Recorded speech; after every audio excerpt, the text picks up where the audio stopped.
Pakilala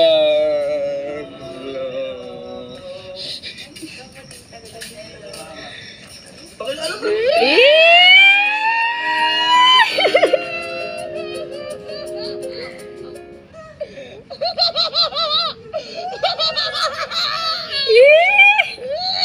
Uy, pakilala mo si Iban.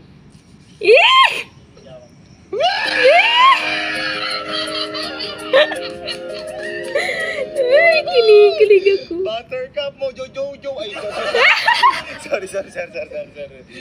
Ayan. Uy, pakilala maayos kasi hindi naman kilala ni Tita si Iban.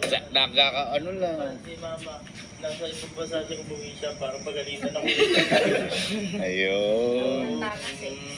Ayun. Baka naman kaya ka tumatakas eh, kalaiban ka nagpupunta. Uy! Alas sa tamang oras yan pag ganyan. Uy! Eh, sino pinupuntahan mo? Oh!